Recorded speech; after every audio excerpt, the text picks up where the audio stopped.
Rob Thompson with Game Plan You today. It's Saturday. Yes, it's Saturday, sometime in May. And I have Andrew from Rikodi on here. He's the founder, CEO extraordinaire. Andrew, welcome. And by the way, let's start off. What does exactly Rikodi mean? Rikodi is a Swahili term for to record or to preserve. Got it. It fits perfectly into what we're trying to accomplish. So let's talk about what you're trying to accomplish. Let's talk about this platform. What made you think of it, and explain exactly what's its purpose. Glad to. A few years. Well, first of all, my father was a pastor for several decades. My mother was a teacher for several decades. Probably 10 or so years ago, my father was in full-on dementia, and my mother's health was failing. And so I had to kind of go online and tell people what their status was. And after I did that, I started to receive messages from all over the world, literally from China, Europe, and of course here in America. Different places all over the world were sharing their favorite memories of my parents, or how my parents had impacted their lives. And it came from social media posts, from letters, from text to emails. People were sending me pictures. There were some even digitized some movies, home movies, and sent them to me. And so the inspiration was I wish I had a place that was a centralized repository where I could better organize this into more of a story format, more like a photo album type format, instead of just putting it away in another cloud folder. But to be able to really put it in a way that told a story where potentially other people could continue to contribute their stories if they had pictures and videos or audio recordings or anything like that. So it could really create a true collaborative sense of community storytelling. So that was the inspiration for it. That's what led to what the vision for Rikodi. And so we spent a good amount of time really researching first before we even started developing a prototype. And then we took the prototype out on the road and to about 1,000 people. A lot of them that were influencers who created a lot of content, a lot of multimedia content. And so we ended up trying to get as much good feedback as possible, especially around what people did want in this kind of platform, as much as what they did want.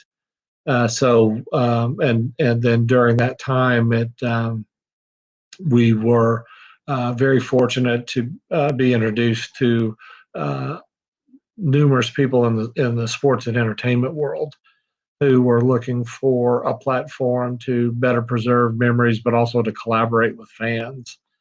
So that's what took us into into kind of what we call the enterprise platform now. So we have a consumer offering, and then we have this white label platform that we are targeting into the sports and entertainment and brand markets. So talk about, it's a digital scrapbook, essentially, correct? At its core, yes. Yeah, at its core. So talk about how does it interface with, Facebook and Instagram and all the other traditional social media channels. I think it's easier to explain it if, a little bit different of, how is this different, and why do brands and properties, teams, leagues, how does this benefit them? Right. Well, we don't really replace social media. We're really a content creation platform. That's kind of what's exciting, is that we're really an agnostic platform as far as you can aggregate content that's been created in the moment, or content that's legacy content. You can be repurposing old social post as well to give it second life. So really, it's a blank canvas where the content can be collaborated in from fans from your customers, and then you as a team or as a brand or as an entertainer can be layering in your content on top of it, and then it's pushing it, pushing that content out to your social. So just like you would repost an article from the Wall Street Journal or from any other kind of website, if you're sharing an article from there. So that's how it looks. It has a cover. It has kind of the explanation to it, the background, and then you can write a little message on top of the post as well. So we're really a content delivery platform.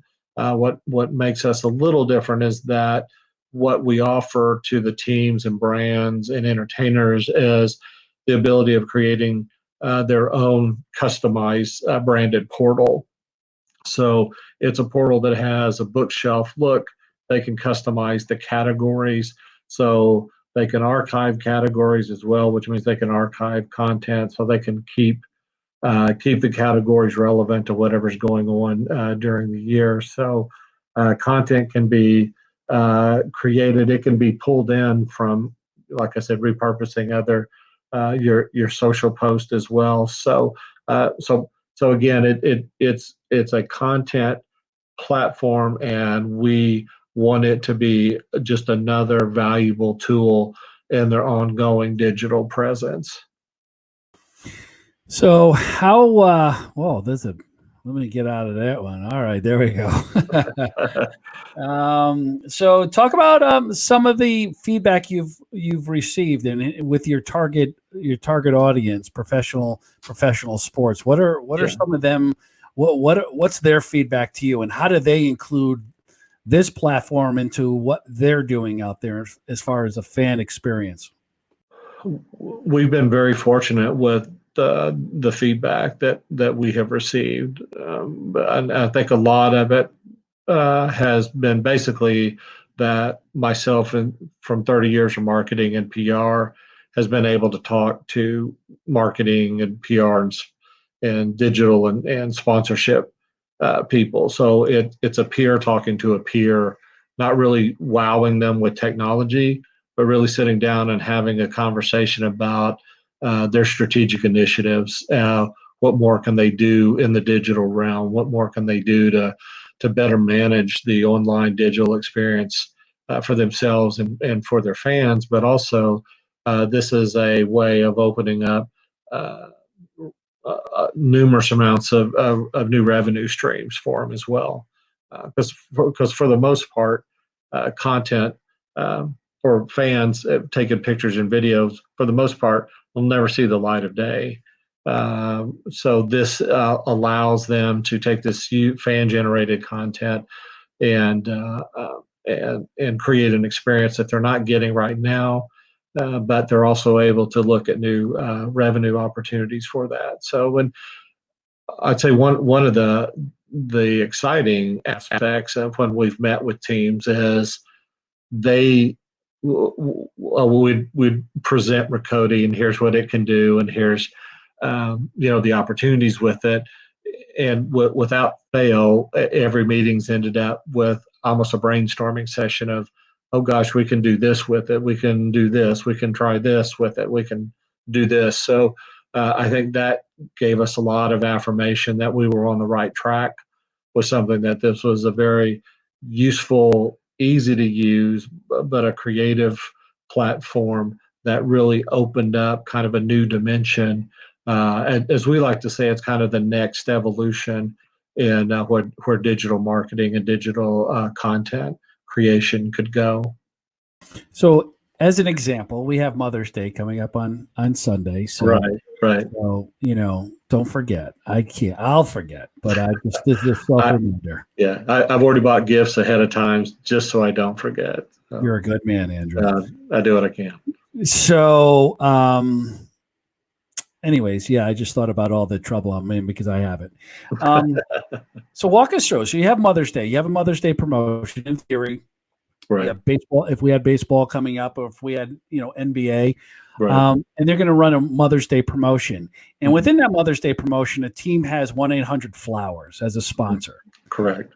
how would they use that to start cataloging photos that come in through that game, through that event? And how does it benefit a sponsor to be tied in, to creating that scrapbook for that one particular game?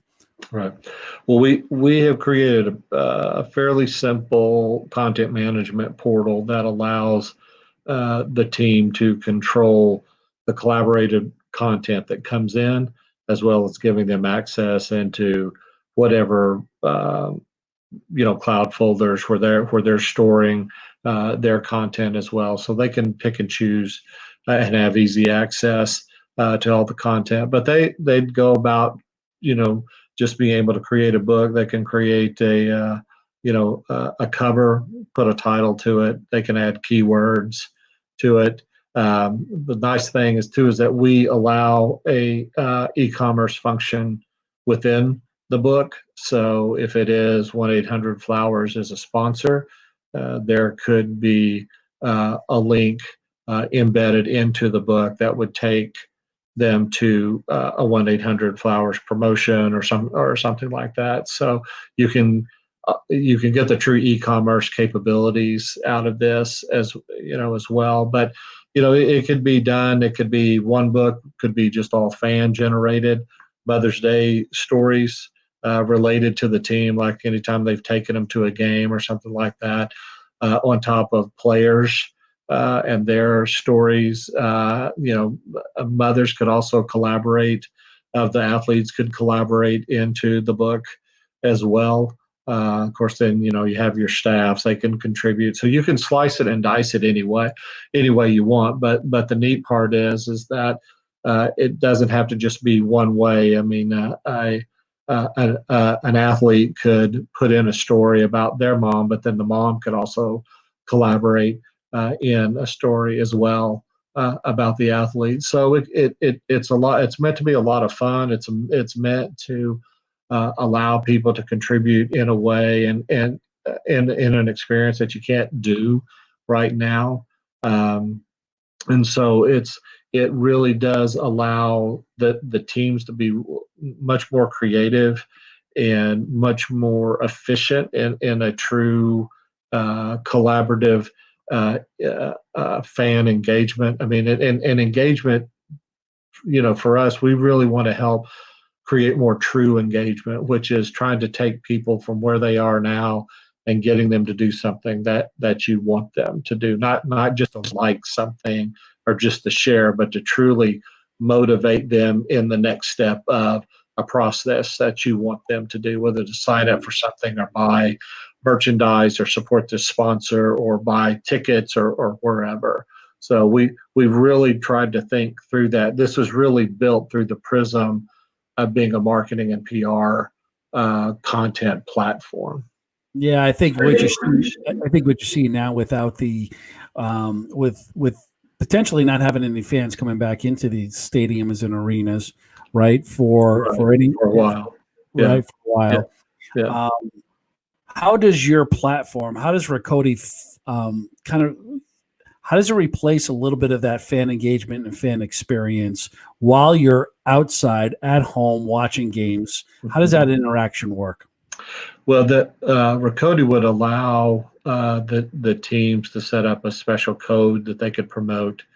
That if you're watching it from somewhere, whether it's at home or it might be one of your partners, that could be a sports bar or restaurant where you have official team gatherings, things like that. But you could set up codes to be going out to just fans at home or to those sponsored watch parties and things like that, and having them submit content in through the portal, the content portal, and then you could be creating additional content from the team perspective on top of that. So you can create this book that now, instead of just being a social post that lasts might have a shelf life of 20 minutes or so. Now you're creating a digital book that has a shelf life of years and years, which also means that's a greater value from a sponsorship standpoint that you can pin to it as well. So now you're creating a book that the one thing about fans is that as much as we love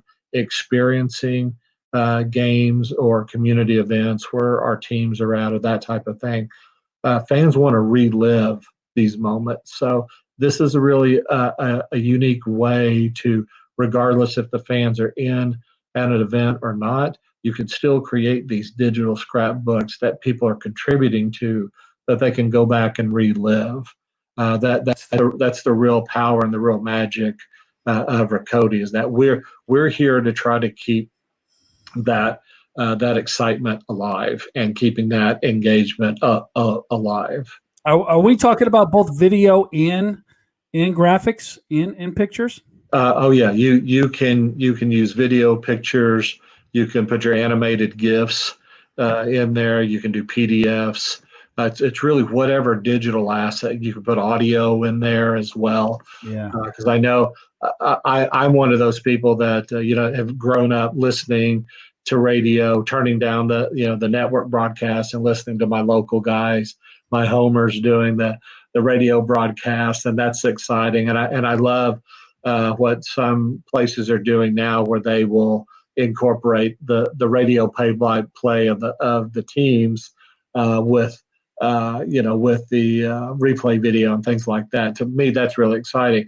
So that can happen on Rikodi as well. So the team can put its radio broadcast, audio files in there as well. So it's all the digital assets that teams have that they can integrate. So you're truly getting a multimedia experience, but you're also getting this 360 experience of my view, your view, the team's view, the sponsor's view, whatever. It's all of these perspectives are being housed. So you're really getting much more of an experience through Rikodi than social media just kind of gives you that one-dimensional approach to it. Yeah, so in theory, you could go back and see a calendar, like you could see a calendar's game, but instead of just seeing the score, now you could throw in that scrapbook. Not only Yeah. do you see the score, but you see everything that happened. So everything that happened in that game and the engagement from whether you're in the stands, whether you're at home, or whether you're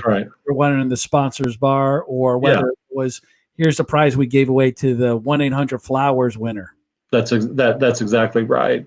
And so like all the great, I mean, there's some amazing creative work that's going on with these teams. I mean, and it's not just at the professional level, but I've seen, like, in minor league hockey, minor league baseball, there's some great creative content that's being published during the game. But then again, those are gone. They're almost gone as quickly as they're put up there. Yeah. So this gives a platform for that to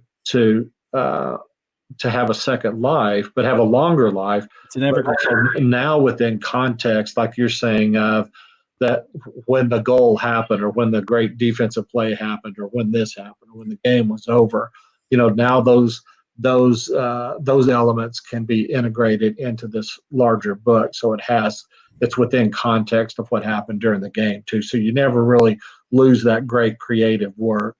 Yeah. It's fantastic. Just a great idea. So, well, let's talk about you. Let's talk about let's step back. We understand, a little bit more about you. And, I guess, you've been a serial entrepreneur for a very long time. Yeah. So talk about that. Well, I've been in marketing and PR for 30 years, and I've been very blessed to work with some great companies and gain a lot of experience. I always tell people I was introduced into data and research early in my career, before it was cool, where everything now is really be driven by analytics. So I was very blessed to have some great mentors, and also some great coworkers who allowed me to grow and to learn, but also really inspired me to do a lot of fun, creative work. I really kind of went out on my own, probably 15 years ago or so now, to really spend more time working with startups, because I wanted to spread. I was doing a lot of work in consumer type brands and things like that, but I really wanted to stretch myself to get into more technology. So I've been blessed to work with everybody from life sciences, biotech, startups, education, technology startups. So it's been a great a great learning experience for me, and has allows me to continue to stay hungry to learn more. I was really brought up by my parents were so good about instilling wanting to learn and to learn about arts and creative aspects, learn about history, and so having that instilled in me early has really carried on. I just love to learn different aspects, but it's also taught me too. I think the real interesting aspect for me is even across all these industries, there's just these fundamental principles that work regardless of what industry that you're in. There's just basic fundamental business practices that are tried and true, and you can never get away from that, regardless if technology is driving it or whatever. But so for me, that's been a great learning, and especially to try to be an entrepreneur, to know that there are steps that you have to take regardless, and you can't rush anything. And so I've been very fortunate from that aspect, and learning from other startups to try to learn from from myself, and then to uh, also just to get. I love to give my time to sit and talk with other entrepreneurs, with aspiring entrepreneurs, to help them any way I can, and trying to give back, because I love to see people follow their passions. And of course, now is such a great time to be an entrepreneur with technology, and just there's just so many things available to entrepreneurs where you can really get up and going quicker and accelerate your growth. But again, you still have to come back and understand there's just fundamental business practices that you have to adhere to, regardless of what you're doing. What kind of advice do you give to yourself? I mean, this is the last question. This is always my favorite. If you had to go back, to when you were in your Don't 20s, muck this up. Yeah. what would that advice be? Uh, the advice that I've tried to live by is that it, I always want to build something that I'm passionate about, and I feel like will make a difference in people's lives. I've never really focused on money or anything like that when it comes to the financial aspect, because it really does. If you build something that people like and that people want, those things will follow. But if I'm building something from a uh, I guess from a very genuine perspective of, this is something that I love. This is something I'm passionate about. This is something that I would want to use.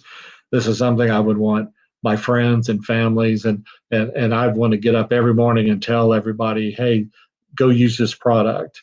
Uh, that that that's my mantra every day, is to be reminded of trying to build something that's going to be valuable, that's going to be helpful to people, and that can truly make a difference. And that's what's kept me motivated through this time, is when you talk to people about being able to preserve their memories of family members, and that, and because we're dealing a lot with Alzheimer's and dementia right now, so there's so many families that want the legacy of their parents or grandparents that may be dealing with that to be more than these people that are in a nursing home that can't remember your name. They really want their story to be told. Now, it's also causing other people to be more introspective too. Is I want my legacy to stay alive too. I want people to know my legacy. I know how important that is.